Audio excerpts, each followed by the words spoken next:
அப்ப என்ன ஆகும்? திமுகவுக்கு 26க்கு அப்புறம் கூட்டணி கட்சிகளுக்கு வேற போக்கிடம் கிடையாது. காங்கிரஸ் ஆட்சிக்கு வரும், 6 புள்ளி கூட்டணி ஆட்சிக்கு வரும் அப்படின்னு உங்களுக்கு நம்பிக்கை இருக்கா? கடைசி நேரத்துல நீங்க ஒரு அலையன்ஸ் சொன்னீங்கன்னா ஜனங்க ஏத்துக்க மாட்டாங்க. அது ஒரு முழுக்க ஒரு சந்தர்ப்பவாத கூட்டணியாகத்தான் பார்க்கப்படும். அதாவது ஒரு கமெண்டேட்டர் பிளேயர்ஸை பத்தி கமெண்ட் பண்ணலாம், கேமை பத்தி கமெண்ட் பண்ணலாமே தவிர இன்னொரு கமெண்டேட்டரை பத்தி கமெண்ட் பண்ணக்கூடாது. சோ அந்த மாதிரியான எத்திக்கல். இவங்க எல்லாம் ஊரா தெருவா போய் அலைஞ்சு தன் பாட்டியும் நான் வளரணும்னு ஆசைப்படுவாங்களா, இல்ல இபிஎஸ் சிஎம் ஆக்கிறதுக்கு இவ்வளவு உடைக்கிறாங்களா?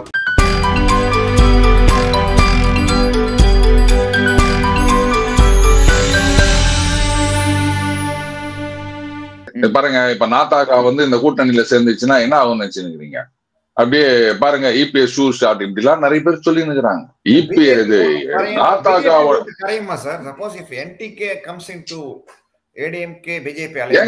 என்டிகே இந்த அலையன்ஸுக்கு வந்ததுன்னா என்டிகே ஆல்ரெடி என்டிகேவோட ஓட்டு கரைஞ்சு நிக்குதுங்க. நான் ஆரம்பத்திலே உங்களுக்கு சொல்லியிருக்கேன், தாவேகா கட்சி ஆரம்பிச்சதுனால பாதிக்கப்பட போகின்ற மொதல் கட்சி நாத்தாக்கா அப்படி. ஏன்னா 2 பேருடைய அந்த ஓட் பேங்க் அப்படின்றது கிட்டத்தட்ட ஒரே மாதிரி இருக்குது. அதைத்தான் இவரு எடுத்துட்டு போறாரு. அதனாலதான் இவர் இப்ப ட்ராக் மாதிரி இருக்காரு சீமான் அவர்கள். புரியலையா உங்களுக்கு? தீவிர தமிழை பத்தி பேசின்னு, திராவிடத்தை பத்தி எதிர்த்துக்குன்னு, பெரியாரை பத்தி எதுன்னு என்னத்துக்கு நினைச்சுக்கிறீங்க நீங்க?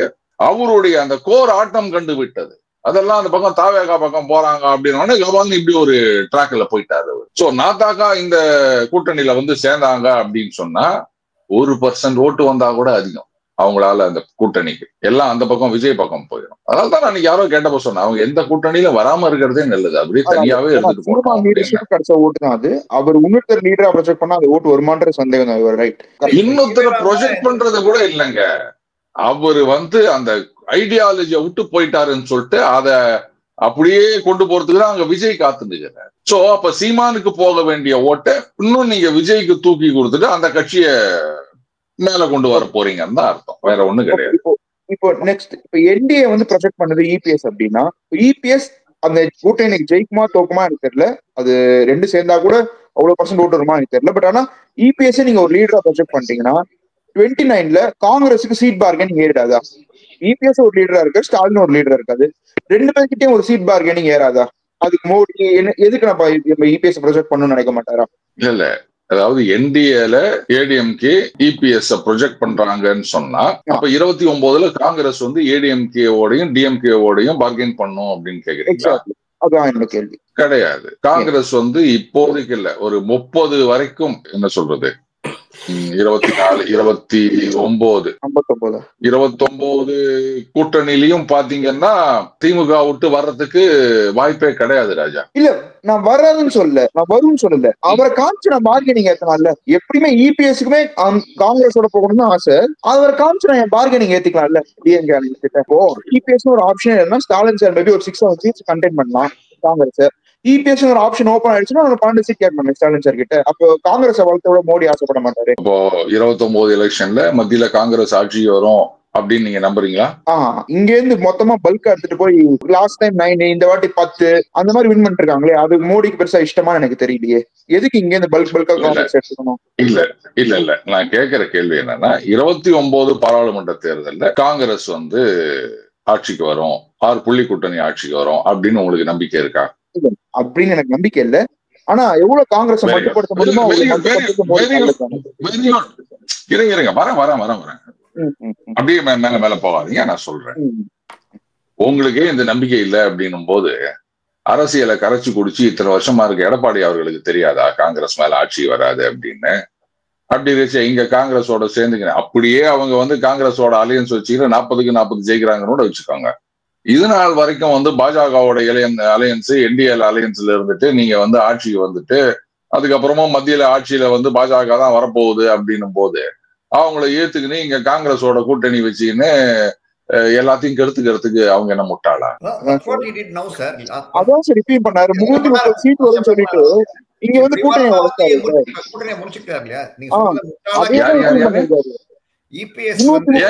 ஐயோ, இந்த தடவை காங்கிரஸ் ஜெயிக்கும்ன்றதுக்காக அவரு கூட்டணியை உடைக்கலங்க.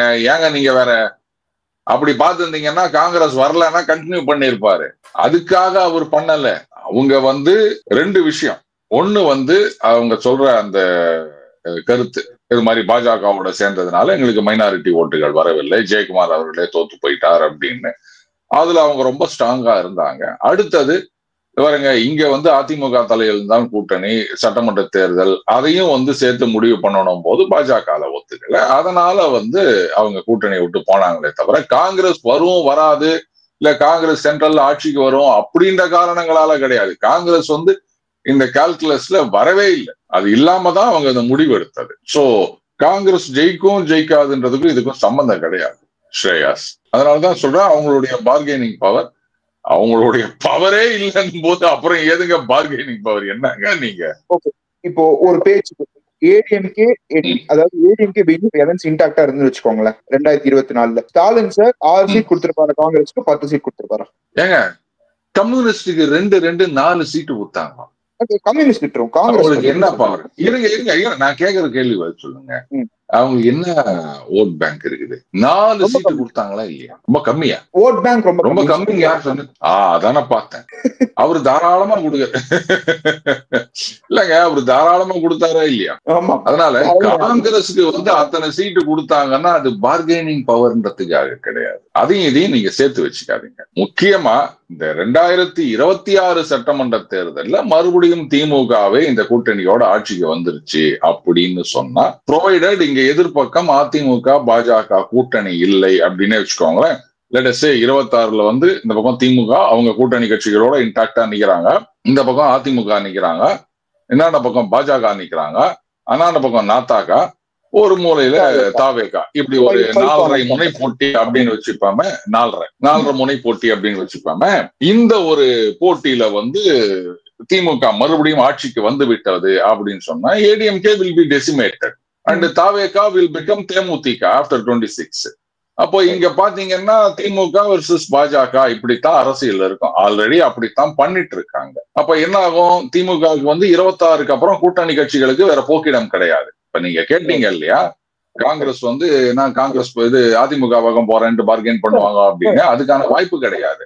அப்ப எதிர்பக்கம் யாருமே இல்லைன்னும் போது இவங்க வந்து மனசுல இடம் கொடுத்தா கூட இவங்க ஒத்துந்தான், ஆனா வேற வழி இல்லை. ஏன்னா பாஜக வந்துடக்கூடாது, அதுக்கு நீ ஆதரவு கொடுத்தானோ அப்படின்னு ஆயிடும். அதனால இந்த பார்கெனிங் பவர் அப்படிங்கிறது அவங்க கூட்டணியில இருக்க கட்சிகளுக்கே இருக்காதுன்னும் போது காங்கிரஸ் வந்து பார்கெயின் பண்றதுன்றதே சுத்தமா மறந்துட்டாங்க. அதெல்லாம் அந்த காலம். ஒரு பக்கம் ரைடு விட்டுக்கின்னு இன்னொரு பக்கம் 63 சீட்டு கொடு அப்படின்னு கேட்கறதெல்லாம் முடிச்சு போச்சு. இப்பெல்லாம் வந்து கொடுக்கறத வாங்கின்னு போயின்னே இருக்கணும், அவ்வளவுதான், வேற கேள்வியே கிடையாது. சோ அதான் என்னோட பாயிண்ட் சார். இப்ப 5 கார்னர் கண்டெஸ்ட் வந்துருச்சுன்னா ஆட்டோமேட்டிக்கா நீங்க சொல்ற மாதிரி மனசுல இடம் கொடுத்தா வாங்கிட்டு தான் போகணும். அதை பண்றதே பெட்டர் தானே. எதுக்கு நம்ம போய் ஏடிஎம்கே சேர்ந்து இபிஎஸ் ப்ரொஜெக்ட் பண்ணணும்? ஓகே, ஏடிஎம்கே சேர்றனா கூட என்டிஏக்குள்ள ஏடிஎம்கே வந்து என்டிஏ பலப்படும். நம்ம ஏன் இபிஎஸ் ப்ரொஜெக்ட் பண்ணணும் சிஎம்மா அப்படின்னு ஒரு காமன் கொஸ்டின் இருக்கும். எது என்டிஏக்கு சொல்றீங்களா? என்டிஏக்கு நான் சொல்றேன். என்டிஏ நம்ம என்டிஏ டிஎம்கே நான் சொல்றேன். சரிங்க சரிங்க. இல்ல ஒரே நிமிஷம் Shreyas, I think that's what let's put it in the correct way. Party என்ன சொல்றாருன்னா வந்து என்டிஏக்குள்ள ஏடிஎம்கே வந்தா கூட EPS won't be projected as chief minister அப்படிங்கிறார். பண்ணாங்கன்னா வந்து சதர்ன் டிஸ்ட்ரிக்ட்ஸ்ல வந்து ஓட்டு வராது அப்படிங்கிறார். அவரோட ஆர்குமெண்டா இருக்கு. உங்களோட பார்வை எப்படி? அதுல சப்போஸ் இபிஎஸ் ப்ரொஜெக்ட் பண்ணாம எலெக்ஷனுக்கு அப்புறம் பாத்துக்கலாம் அப்படிங்கிற மாதிரி பண்ணுவாங்களா? இல்ல ஒரு நிமிஷம். அதாவது ஒரு கமெண்டேட்டர் வந்து பிளேயர்ஸை பத்தி கமெண்ட் பண்ணலாம், கேமை பத்தி கமெண்ட் பண்ணலாமே தவிர இன்னொரு கமெண்டேட்டரை பத்தி கமெண்ட் பண்ணக்கூடாது. சோ அந்த மாதிரியான எத்திக்கல் இல்ல வரேன் சொல்லிடுறேன். சோ அந்த எத்திக்கல் இஷ்யூஸ்ல வந்து நான் ரொம்ப கேர்ஃபுல்லா இருக்கேங்க. மத்தவங்க எப்படி இருப்பாங்கன்னு பத்திலாம் எனக்கு கவலை கிடையாது. நான் அதுல வந்து ரொம்ப இதுவா இருக்கேன். Okay right. இப்போ இதை நான் உங்களுடைய கருத்தா எடுத்துக்கிறேன். இப்ப சொன்னார் இல்லையா இபிஎஸ் எதுக்கு ப்ரொஜெக்ட் பண்ணணும் அப்படின்னு. சரி, இப்ப இதுல இன்னும் சில பேர் என்ன சொல்றாங்கன்னா, ஆரம்பத்திலேயே வந்து Edappadi CM, Annamalai deputy CM இப்படின்ற மாதிரி ஒண்ணு இப்படியும் சில பேர் வந்து கருத்து சொல்லிட்டு இருக்காங்க. அவங்களுடைய அது வேண்டுகோள் அப்படின்னு கூட வச்சுக்கலாம். ஒர்க் அவுட் ஆகாது. ஏன்னா அதிமுகவை பொறுத்த வரைக்கும் இங்க கூட்டணி ஆட்சின்றதெல்லாம் செல்லாது, இப்படித்தான் அவங்க சொல்லிட்டு இருக்காங்க. ஒரு கட்சி ஆட்சி தான். ஏன்னா மைனாரிட்டி கவர்மெண்டா இருந்து காங்கிரஸ் தயவுல ஆட்சி நடக்கும் போதும் அவங்களுக்கு மந்திரி பதவி கொடுக்கல, வேற சென்ட்ரல்ல போயிட்டு பதவி வாங்கிட்டு வந்தாங்க, அதெல்லாம் வேற விஷயம். இப்போ இதையும் மீறி இவங்க வந்து அண்ணாமலை டெப்டி சிஎம் அப்படின்ற கோஷத்தோட தேர்தலை சந்தித்தார்கள் அப்படின்னு சொன்னா இவங்க வந்து பாத்தீங்களா அடிமையாகிவிட்டார்கள், சரண்டர் ஆகிவிட்டார்கள், இவங்கள் தமிழக நலனை காவு கொடுத்து விட்டார்கள் அப்படின்னு ஒரு பெரிய பிரச்சாரம் நடக்கும். அந்த சுயமரியாதைக்கு விடப்பட்ட சவால்ன்ற மாதிரி ஆகும். அதனால அது ஒரு டென்ட்டை தான் உருவாக்குமே தவிர இந்த அலையன்ஸுக்கு சப்போர்ட்டா இருக்காது. நம்பர் 1. நம்பர் 2, இதையெல்லாம் பார்க்கும்போது இவங்களாம் எதுவும் பண்ணாட்டா கூட அண்ணாமலை எந்த தொகுதியில நிக்கிறாரோ அந்த தொகுதியில அதிமுக காரன் ஓட்டு போட மாட்டான். ஜெயிச்சாதானே நீ டெப்டி சிஎம் ஆக போற, ஜெயிக்கவே இல்லைன்னா அதே மாதிரி பாஜக இருக்கவங்க என்ன பண்ணுவாங்க, இது மாதிரி பண்ணுவாங்கன்னு தெரியும். அதனால எடப்பாடி இருக்கிற தொகுதியில நாங்க ஓட்டு போட மாட்டோம், அங்கேதான் அண்டர் கட் பண்ணலாமா இப்படி யோசிங்களா சார்? 2024 வர நான் சொல்றேன். நான் இந்த 1980 சட்டமன்ற தேர்தல் அப்படிதான் பாதின்னு பிரிச்சுக்கினாங்க. இவங்க அவங்களுக்கு வேலை செய்யல, அவங்க இவங்களுக்கு வேலை செய்யாத மாதிரி விட்டு கட்சியில ஒண்ணு இல்லாம போனாங்க. ஈவன் அதர்வைஸ் எம்ஜிஆர் அப்படின்ற ஒரு கரிஸ்மா அதை யாராலும் வெல்ல முடியாது, அது வேற விஷயம். அதனால அது ஒர்க் அவுட் ஆகாது. அடுத்தது ப்ரொஜெக்ட் பண்ணாம அப்படின்னா பாருங்க, எல்லாம் சொல்லலாம் அந்த தெற்கு பகுதியில ஓட்டு வராது, வடக்கு பகுதியில ஓட்டு வராது அப்படின்னு. சரி, அப்ப ப்ரொஜெக்ட் பண்ணாம இருந்தா மட்டும் அந்த ஓட்டு வந்துருமா? எனக்கு பதில் சொல்லுங்க. ஏடிஎம்கே பிஜேபி 2 பேரும் அலையன்ஸ்ல இருக்காங்க. இருங்க, ஏடிஎம்கே பிஜேபி 2 எப்படி வேற யாராவது ப்ரொஜெக்ட் பண்ணும்? நியூட்ரல் ஃபேஸா வேற யாரை ப்ரொஜெக்ட் பண்ணுவீங்க? ஓபிஎஸ் ப்ரொஜெக்ட் பண்ணலாமா? பாருங்க, என்ன ப்ரொஜெக்ட் பண்ண போற மட்டும் சொல்லிடாதீங்க, எனக்கு பதவி மீதெல்லாம் ஆசை கிடையாது. இப்ப இப்படி கூட யோசிக்கலாம்ல சார். நான் ஒரு மோடி பக்தா இருக்கேன்னு வச்சுக்கோங்களேன். ஏப்பா நீ 2024 என் தலைவர் ப்ரொஜெக்ட் பண்ண மாட்டேன், நான் உன்னை ப்ரொஜெக்ட் பண்ணுமா 2026 இது என்ன அப்படின்னு யோசிக்கலாம்ல. சரி, பண்ணாத, அப்புறம் இதுக்கு கூட்டணி சேர்றேன். அதான் சொல்றேன் நான். அப்புறம் இது அதான் சொல்றேன், கூட்டணியே வேணாம் நானும் சொல்றேன். அப்புறம் ஏன் அவங்களை கூப்பிட்டு பேசுறீங்க? அவங்க அப்பாயின்மெண்ட் கேட்டா கொடுக்குறீங்க? எனக்கு தெரியல சார். என்ன பொறுத்த வரைக்கும் அது ரீசன் என்னன்னா நான் நினைக்கிறேன்னா சார், இப்ப விஜய் அலையன்ஸ் வித் ஏடிஎம்கேனா the alliance will become even whether the winner. பாருங்க சுவாமி ஒரு விஷயம், அதாவது இவங்களோட கூட்டணி சேர்ந்தா இவரை ப்ரொஜெக்ட் பண்ணக்கூடாது, அவரை ப்ரொஜெக்ட் பண்ணக்கூடாது, சவுத்துல போயிடும், இந்த இடத்துல போயிடும், இப்படின்றதெல்லாம் சுத்த ஹம்பக். இதெல்லாம் என்னால ஏத்துக்க முடியாதுங்க. அலையன்ஸ்னு வந்தாச்சுன்னா there should be chief minister candidate. அதுதான் தமிழகத்துல. அது இல்லாமல்லாம் மக்கள் நல கூட்டணி மாதிரி போறதுன்னா நீங்க போங்க, அது உங்களுடைய சௌகரியம். அடுத்தது ஏடிஎம்கே பிஜேபி அலையன்ஸ் அப்படின்னு வந்தாச்சுன்னா 2 பேரும் பாதி சீட்டு கொடுத்து வாங்கி போறாங்களா?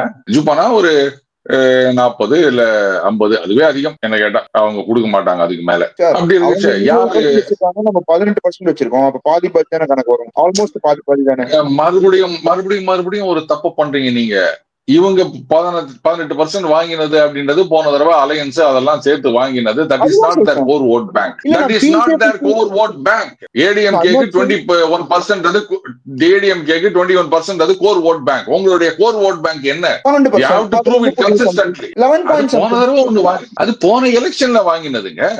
அப்படி பார்க்க போனா நீங்க 2014ல எவ்வளவு வாங்கினீங்க பாஜக என்டிஏ அலையன்ஸ் கணக்கு போட்டு பாருங்க. 19. இந்த தடவை எவ்வளவு வாங்கினீங்க? 18. எங்க போச்சு 1%? அது நிறைய ஃபேக்டர்ஸ் இருக்கு. சரி, ஓகே. அதான் நான் சொல்றேன். That is not your core vote bank. You have to prove it consistently in at least 2 or 3 elections. அப்பதான் அதை உங்க கோர் ஓட் பேங்க்னு எடுத்துக்க முடியும். இஃப் அட் ஆல் அதை விட்டு உங்களுக்கு 20 எனக்கு 18 அப்படின்னா ஏதோ சினிமா பட டைட்டில் மாதிரி இருக்குது. உனக்கு 21 எனக்கு 18 அப்படின்னு ஒரு படமே இருக்குல்ல அப்படி. கரெக்ட். இதெல்லாம் ஒத்துக்க முடியாதுங்க. என்ன நினைச்சிட்டு பேசுறீங்க நீங்க?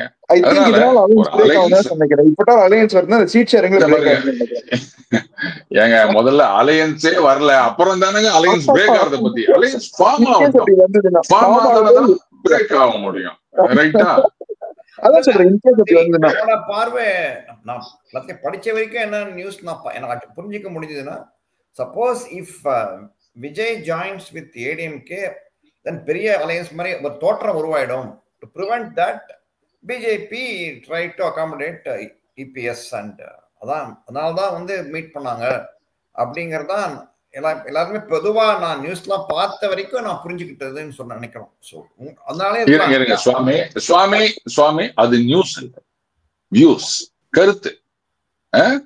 நீங்க செய்தியையும் கருத்தையும் போட்டு குழப்பிக்கிறீங்க. அப்போ ஏடிஎம்கே தாவேகா சேர்ந்தா அது ஒரு பெரிய கட்சி அலையன்ஸ் ஆயிடும், அதை தடுக்கிறதுக்காக அப்படின்னா இது எடப்பாடி யாருக்கு தெரியாதா? நம்ம விஜய் கட்சியோட சேர்ந்தா பெரிய அலையன்ஸ் ஆயிருவோம், ஃபார்மிடபிள் அலையன்ஸ் ஆயிருவோம், அதனால தான் பாஜக நம்ம வந்து கூப்பிட்டு அப்பாயின்மெண்ட் கொடுக்குறாங்க அப்படின்றது அவருக்கு தெரியாதா? அப்புறம் ஏன் அந்த வலையில போய் அவர் உழணும்? இல்ல முதல்ல விஜய் வேணான்ட்டாரு, நாங்க தனி நிக்க போறோம், எல்லாரும் என் கூட வாங்கன்னு சொன்னாரு அவரு. அப்போ ஏடிஎம்கே டிவிகே சேர்ந்ததுன்னா பெரிய அலையன்ஸ் ஆயிரும், அதை தடுக்கிறதுக்காக சொன்னது தப்பு. அவர் தான் வேணும்னு சொல்லிட்டார்ல.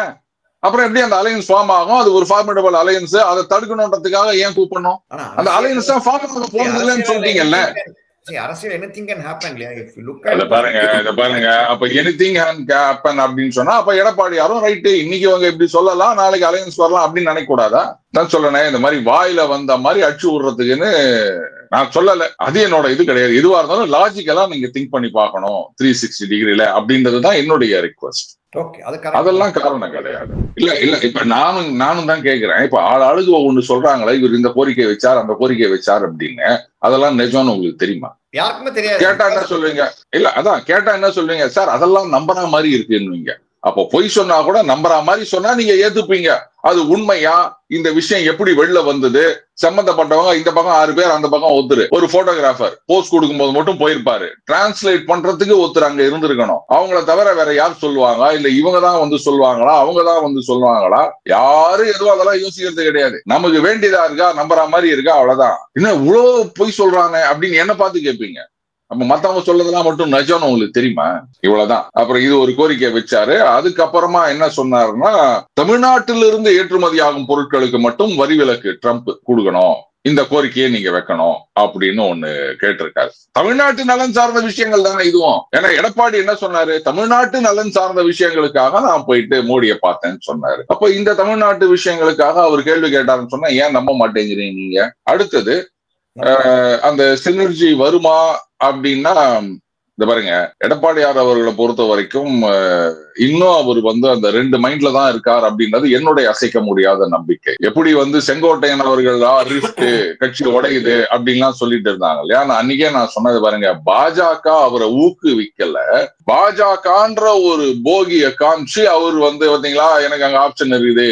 இப்ப சமீபத்துல கூட இன்னொருத்தர் சொன்னாரு, அதிமுக கூப்பிடுறாங்க, பாஜக கூப்பிடுறாங்க, இங்க வேற இதெல்லாம் ஆப்ஷன் இருக்குது, நீங்க என்ன மாதிரி பண்ணிருக்கீங்க அப்படின்னு சொல்லிட்டு மறுபடியும் அங்க போய் பேசின உடனே சரியாயிட்டுறதெல்லாம் நம்ம பாக்குறோம். அந்த மாதிரி பாஜகவை காமிச்சு இங்க வந்து என்ன நீங்க எங்க ஆளெல்லாம் தூக்கிட்டீங்க, அவங்களுக்கு பதவி கொடுக்கல அப்படின்றத வந்து யூட்டிலைஸ் பண்ணிக்கிறதுக்கு இருந்தாங்க. அதே மாதிரிதான் இப்ப வந்து பாஜக கிட்ட போயிட்டு வந்திருக்காங்க. அவங்கள பொறுத்த வரைக்கும் நாங்க எதுவா இருந்தாலும் அந்த காங்கிரஸ் மாதிரி ஹை கமாண்ட் டீலிங் தான் அப்படின்றதுக்கு இது ஒரு ஃபர்ஸ்ட் ஸ்டெப்னு வச்சுக்காங்க. அடுத்தது இங்க அண்ணாமலை கிட்ட பேசணும் அப்படின்னா சரண்டர் ஆயிட்டாருன்னு சொல்லுவாங்க. டு அவாய்ட் தட், அதனால நாங்க டெல்லியில பேசிட்டு வந்துட்டோம், அதுக்கப்புறம் அங்க எல்லாம் ஃபைனலைஸ் பண்ணிட்டோம், கடைசியா கைத்து போறதுக்கு தான் அண்ணாமலை வந்தார் அப்படின்னு சொல்லிக்கலாம். அதுக்கும் இது ஒரு ஃபேஸ் சேவிங் ஃபார்முலாவா நான் பாக்குறேன். எல்லாத்துக்கும் மேல நான் திருப்பி சொல்றதா, அது பாருங்க, ஏப்ரல் மாசத்துக்குள்ள விஸ்வாவசு வருஷம் வர்றதுக்குள்ள இதை நீங்க ஃபைனலைஸ் பண்ணிடணும். அப்படி இல்லைன்னு சொன்னா அவர் அப்படியே கடைசி வரைக்கும் இழுத்து அது விஜய் வருவாரா, சீமான் வருவாரா, இப்படி எல்லாம் பார்த்து வேற எதுவுமே இல்ல அப்படின்னா நான் இங்க வரேன். ஒருத்தர் கூட சொன்னாரு, அவங்க வந்து ஒரு கட்சி ஆரம்பிக்க போறோம்னு சொல்லியிருக்காங்க, அந்த கட்சிக்கு என்ன தலைவர் பதவி கொடுப்பதாக இருந்தால் நான் அங்க போவேன், அப்படி இல்லாவிட்டால் நான் பாஜகவிலேயே நீடிப்பேன் அப்படின்னு வெக்கமே இல்லாம ஒருத்தர் சொன்னாரு தெரியுமா? அந்த மாதிரிதான். வேற எதுவும் சான்ஸ் இல்லைன்னா பாஜக கிட்ட வரேன் அப்படின்னு ஒரு கட்சி முடிவெடுப்பதாக இருந்தால் அதோட அலையன்ஸ் போனா சரி வருமா? 2வது, ஏற்கனவே இங்க எல்லாம் கொம்பு சுத்தி ரணகளமாக்கி வச்சுக்கிறாங்க சோசியல் மீடியால. இப்ப கூட பாத்தீங்கன்னா வந்து இந்த கட்சியில இருக்காங்க, அதுல ஒரு சில பேர் வந்து இந்த பக்கம் எப்படா தாவேகாக்கு போலாம் அப்படின்னு தாண்டறதுக்காக காத்து நிக்கிறாங்க. அவங்க உட்காந்து கண்ணா அப்படின்னு ட்வீட் போட்டு வச்சுக்கிறாங்க, ஆடு அப்படி இப்படின்னு. இந்த மாதிரி ஆட்கள் தான் வந்து எல்லாத்தையும் கெடுக்கிறது. அவங்களெல்லாம் கட்டம் கட்டி முதல்ல வெளில தள்ளணும். அது இல்லாமல்லாம் செலுப்பிட்டு வராது. சோ ஒரு மாசத்துக்குள்ள நீங்க முடிவெடுக்கணும். அப்போதான் அந்த கெமிஸ்ட்ரியை ஒர்க் அவுட் பண்ண முடியும். அடுத்தது, கடைசி நேரத்துல நீங்க ஒரு அலையன்ஸ் சொன்னீங்கன்னா ஜனங்க ஏத்துக்க மாட்டாங்க. அது ஒரு முழுக்க ஒரு சந்தர்ப்பவாத கூட்டணியாகத்தான் பார்க்கப்படும். அதுக்கப்புறம் கடைசி வரைக்கும் வெயிட் பண்ணீங்கன்னா நாளைக்கு விஜயே வந்து ஐயா இவங்க காமெடி தாழ முடியல, நம்ம கொஞ்சம் சீரியஸா அரசியல் பண்ணோம்னு நினைச்சிட்டு அதிமுகவோட கூட்டணி வந்தாருன்னா பாஜக பை பை அப்படின்றவார். சோ அதுக்கும் வந்து இப்பவே அலையன்ஸ் வர்றதுதான் சரி. ஏப்ரலுக்குள்ள இது வரல அப்படின்னு சொன்னா அதுக்கப்புறம் அது வந்து என்ன வரா காட்டி என்னன்னு கவுண்டமணி கேட்கிற மாதிரிதான் என்னத்த பண்ணி என்னத்த கண்டன்ற கதை தான் ஆயிடும். பட் இன்னொரு கொஸ்டின் சார் இந்த அண்ணாமலை அவர்களுடைய டென்யூர் ஏன் சார் எக்ஸ்டெண்ட் பண்ணாம வச்சிருக்காங்க? அதான் சொல்றேன், பாஜக வந்து அந்த 2 குணம் மட்டும் மிஸ்ஸிங். தானாலும் தெரியாது, சொன்னாவும் புரியாதுன்னு சொல்லுவாங்களா, அந்த மாதிரி. இதுல என்ன அவங்க வந்து லேட் பண்ணிருக்காங்கன்னு தெரியல. டக்கு புக்குன்னு இதெல்லாம் முடிய வேணாமா? எவ்வளவு பெரிய விஷயமா இதை முடிவெடுக்கிறது. இதுதான் வந்து ஒட்டு மொத்தமா அந்த ஆதரவாளர்களையே குழப்பி விட்டுனுது. எல்லாமே டிஜெக்டடா இருக்காங்க. இன்னையா இவங்க எல்லாம் சொல்ற மாதிரி மாத்திருவாங்க போல இது. ஏன்னா ஒருத்தர் வேற சொல்லியிருந்தாரு, ஜனவரி பிப்ரவரியில மாத்திருவாங்க, அதுக்கப்புறம் மார்ச் ஏப்ரல்ல மாத்துவாங்க இப்படின்னு 1 வருஷமா 2 மாசமா சொல்லியிருந்தாரு அவரு. அது ஒண்ணும் இல்ல. இப்ப என்ன பண்றாங்க பாத்தீங்களா, இவர் ராஜினாமா பண்ண போயிட்டார், அதனாலதான் ஒன்னும் தலைவரை நியமிக்கல, அவரை போட போறாங்க, இவரை போட போறாங்க, ஆளு கட்சி விட்டுனுக்குறாங்க. அவங்க அப்படிதான் பண்ணுவாங்க. அதுக்கு இடம் கொடுக்கறது யாரு? சென்ட்ரல் பார்ட்டி யூனிட் தானே. இது கூட தெரிய வேணாமா அவங்களுக்கு? இன்னும் இப்ப குடிமொழி போச்சு. ஆமாங்க, அண்ணாமலை தாங்க. பாருங்க, நீங்க என்ன ஒண்ணா சொல்லுங்க, தோனிய நீங்க அந்த பதவியில இருந்து தூக்கிட்டீங்க அப்படின்னு சொன்னா அதோட முடிஞ்சது சிஎஸ். எத்தனை கொம்பா வந்தாலும் அதை தூக்கி நிறுத்த முடியாது. அது ஞாபகம் வச்சுக்காங்க. அதனாலதான் 43 வயசு ஆனாலும் இப்ப இல்லைன்னா எப்பவுமே இல்லை அப்படின்னு அதே ரஜினி டயலாக் சொல்லி தோனி ஆடினுங்க. நல்லா பண்றாரு, அதுல எந்த சந்தேகமும் கிடையாது. அவருடைய அந்த பிளேயிங் கெப்பாசிட்டி கொஞ்சம் கூட குறையல, செமையா பண்ணிட்டு இருக்காரு. அந்த மாதிரிதான் எப்படி தோனினா சிஎஸ்கே, சிஎஸ்கேனா தோனியோ, இன்னைக்கு அண்ணாமலைனா தமிழ்நாடு பாஜக, தமிழ்நாடு பாஜக அண்ணாமலைன்னு ஆயிப்போச்சு. இதை பிரிச்செல்லாம் வேலையாவாது. இப்ப சிஎஸ்கேல என்ன டிலே பண்ணாங்களா, இல்ல தோனி இருப்பாரா இல்லையா அப்படின்றதுல ஏதாவது பண்ணாங்களா? அவர் தான் கேப்டன், அவர் தாங்க சொன்னாங்களா இல்லையா? சொல்ல போனா இன்னும் 10 வருஷம் ஆனாலும் அவரு தான் அப்படின்னு அவங்க சொன்னாலும் ஆச்சரியப்படுவதற்கு இல்லை.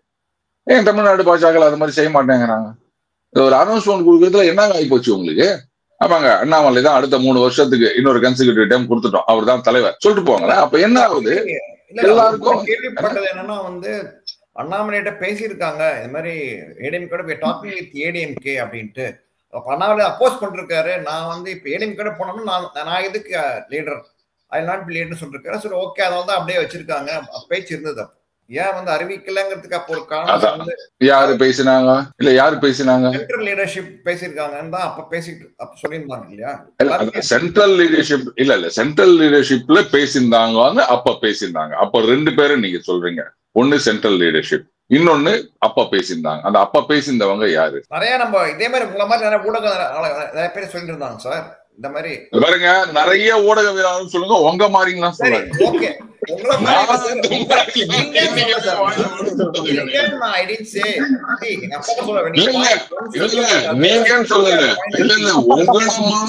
சொல்லாதீங்க, அதுதான் நான் சொல்றேன். ஐயா சாமி, இந்த விளையாட்டுக்கே நான் வரல, ஆனா இப்படிதான் போற இடத்துல தினமலர்ல பார்த்த ஞாபகம் சார். I don't remember. இல்ல, அதாவது சுவாமி இதைத்தான் நான் சொல்றேன். சோ இந்த இவங்க டிலே பண்றதுனால தான் ஆளுக்கு ஒண்ணு அச்சு விட்டுனுக்குறாங்க. இப்படி வந்து அவங்க பேசுறாங்க, இவங்க பேசுறாங்க, நம்ம ஒரு இடத்துல சம்பந்தம் பேச போறோம் அப்படின்னு சொன்னா நம்ம அதுக்குன்னு எப்படி விசாரிக்கணும்னு முறை இருக்கு. அதை விட்டுட்டு ஊர்ல இப்படி எல்லாம் பேசிக்கிறாங்க, 4 பேர் 4 விதமா பேசிக்கிறாங்க, இதெல்லாம் ஒரு கணக்கா? எல்லாரும் அப்படிதான் பேசுவாங்க. இன்னைக்கு அந்த மாதிரி பேசுறதுக்கு இடம் கொடுத்திருக்கிறதுக்கு பாஜக அது ரொம்ப தப்பு. இதுதான் என்னுடைய பாயிண்ட். இப்ப புரியுதுங்களா?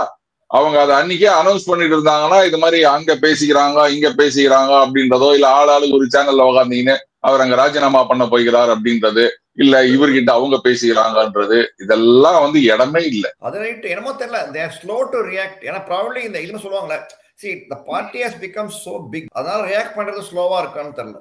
அதுவும் இருக்கலாம். சின்ன பார்ட்டினா உடனே திடீர்னு சீரி பாயிண்ட் விஜய் மாதிரி திடீர்னு எதிரி குச்சி நாம வந்துட்டோம் பாருன்னு.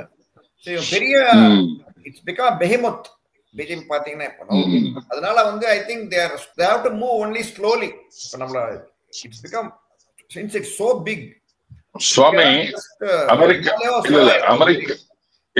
இருங்க சுவாமி, அமெரிக்கா ஒரு பெரிய நாடு தானே? ஆமா சுவாமி. Are they slow to react in any matter? அது வேற விஷயம் சொல்றேன் நான். வேற விஷயம்லாம் சொல்லாதீங்க. பெருசா ஆயிட்டதுனால ரியாக்ஷன் டைம் குறைஞ்சது என்ற ஜஸ்டிபிகேஷன் என்னால ஒத்துக்க முடியாது. இதெல்லாம் யாரோ ஒருத்தர் சொன்னாங்க. இல்ல இது யாரோ ஒருத்தர் அப்படியே ஏதாவது ஒண்ணு ஆரம்பிக்கும் போது அதை அப்படியே பிக்கப் பண்ணிப்பாங்க எல்லாருமே. ரைட்டா? எப்படி வந்து இந்த ஸ்காட்லாந்து யார்டுக்கு இணையானது தமிழக காவல்துறை அப்படின்னு சொல்லிட்டு இருக்கோம் தெரியுமா? அது யார் சொன்னான்னு யாருக்கும் தெரியாது. யாராவது ஒருத்தர் எங்கேயாவது சொல்லியிருப்பாங்க, உடனே அப்படியே எல்லாரும் அதை ஃபாலோ பண்ணுவாங்க. நீங்க போயிட்டு குரோக் கிட்ட போய் கேட்டு பாருங்க, அதுவே மண்டை காஞ்சி ஓடி போயிடும். அந்த மாதிரி பெருசாயிட்டா ரியாக்ஷன் டைம் ஸ்லோவாகும் அப்படின்றது எங்கேயுமே கிடையாது. ரஷ்யன் ஆர்மி எடுத்துக்காங்க, 13 லட்சம் பேர் இருக்காங்க ஆக்டிவ் சர்வீஸ்ல, 20 லட்சம் பேர் ரிசர்விஸ்டா இருக்காங்க. Are the slow in reaction? அதனால பெருசா இருந்தா ரியாக்ஷன் டைம் கம்மி அப்படின்றத ஒத்துக்க முடியாது. சோ அந்த கொஸ்டினே வந்து அன்ஜஸ்டிஃபைடு அப்படின்றதுனால அதுக்கு ஆன்சரே தேவையில்ல சுவாமி. இன்னைக்கு எனக்கு என்ன தோணுதுன்னா, சுவாமியை பார்க்கும்போது சில பேர் இன்டர்வியூ கேள்வி கேட்கறேன்னு சொல்லிட்டு அப்படியே குத்து குத்தா வாங்கிட்டு இருப்பாங்க. அந்த மாதிரிதான் எனக்கு ஞாபகம் வருது சுவாமி. உங்கள்கிட்ட வாங்கிக்கிறேன் எப்படியோ ஒரு என்ன சொல்ற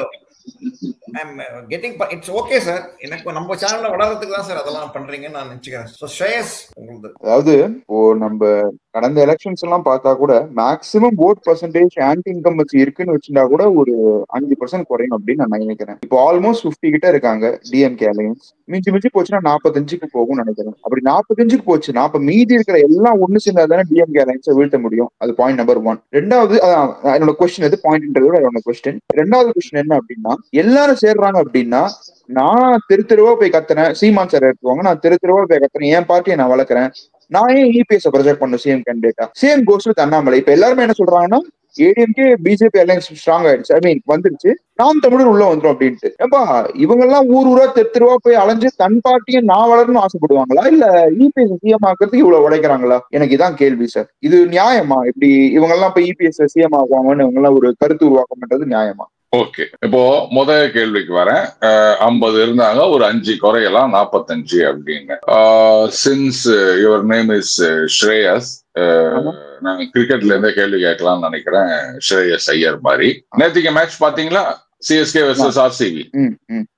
சரி, ஆர்சிபி எவ்வளவு அடிச்சாங்க? 196, 196. Very good, very good. இப்போ அடுத்த மேட்சுக்கு அவங்க போகும்போது, சார் அவங்க வந்து ஆல்ரெடி 196 அடிச்சிருந்தாங்க, இன்னும் மிஞ்சி போனா இந்த பிளேயரை ரீப்ளேஸ் பண்ணதுனால ஒரு 10 ரன் குறையலாம், சோ இந்த மேட்ச்ல அவங்க 186 அடிப்பாங்கன்னு உங்களால சொல்ல முடியுமா? அது கொஞ்சம் இல்லாஜிக்கலா இல்ல. எதிர் டீமை வந்து நீங்க வந்து suppose they are batting first அப்படின்னு வச்சுக்கோங்களேன், இந்த தடவை அவங்க எப்படி 186 அடிப்பாங்க, அதனால நீங்க ஒரு 190 அடிக்கணும் அப்படின்னு சொல்லி அனுப்ப முடியுமா first batting team? If it is not RCB போது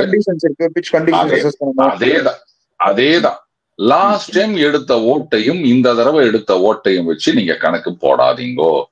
ஒவ்வொரு எலெக்ஷன் அப்படின்றதும் ஒரு யூனிக் மேட்ச் மாதிரி. இந்த ஓட்டிங் அப்படின்றது வந்து decided by the common voter, neutral voter. ஒவ்வொரு கட்சிக்கும் ஒரு கோர் ஓட் பேங்க் அப்படின்னு ஒண்ணு இருக்குதுங்க, அதை மட்டும் கணக்குல எடுத்துக்காங்க. திமுகக்கு அப்படின்னு பாத்தீங்கன்னா 21 பாயிண்ட் சம்திங், ரவுண்டா 22% ஓட்டு. அதிமுகக்கு 21% ஓட்டு.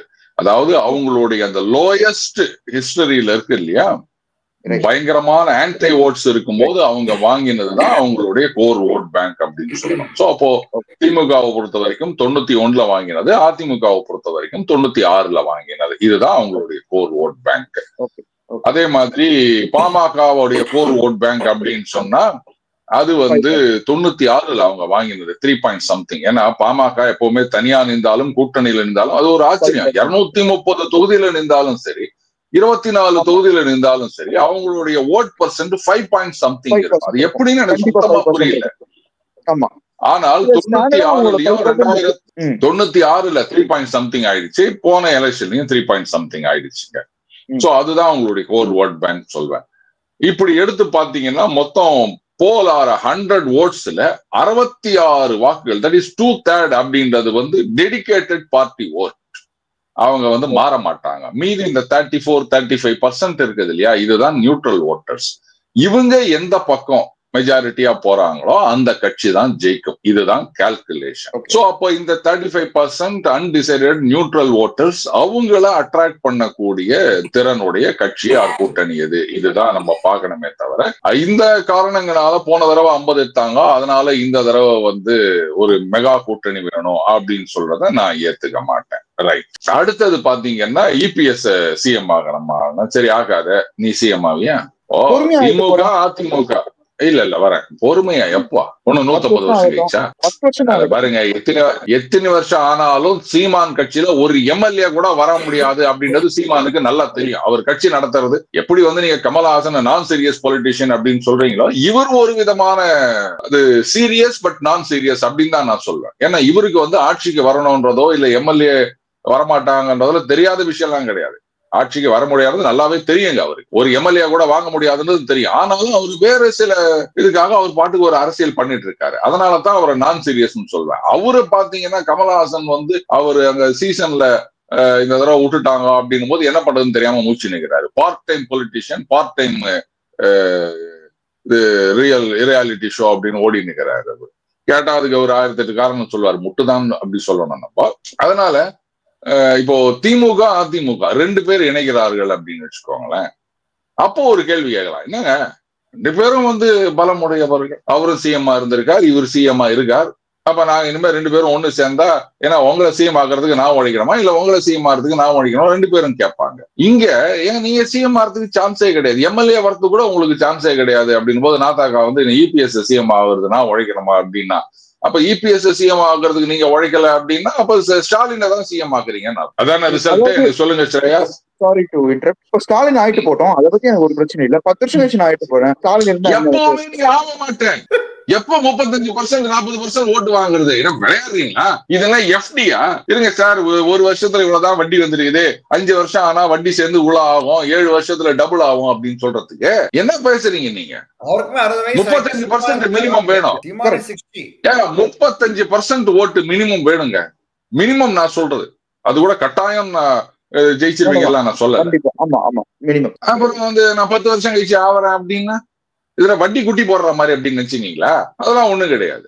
அப்போ உங்களால என்ன பண்ண முடியும்? ஒண்ணு இபிஎஸ் சிஎம் ஆகலாம், ஆர் ஸ்டாலினை சிஎம் ஆகலாம். சேர்ந்தீங்கன்னா இவரை சிஎம் ஆகலாம், சேரலன்னா அவரை சிஎம் ஆகலாம். யார சிஎம் ஆகணும் நீங்க டிசைட் பண்ணிக்காங்க, முடிஞ்சு போச்சு. என்னைக்கு இருந்தாலும் நான் அவன், என்னைக்கு இருந்தாலும் நான் அவன். ஏன் அதிமுகவோட நாத்தாக்கா ஒன்னா இருந்தது கிடையாதா? இளைய மலர்ந்தால் ஈழ மலரும். அப்புறம் சும்மா அவரு தனியா அரசியல் நடத்துறதுக்கு சில காரணங்கள் இருக்கு. அதனால அவர் வர என்ன கேட்டா அவர் வராதே நல்லதுன்னு தான் நான் சொல்லுவேன்.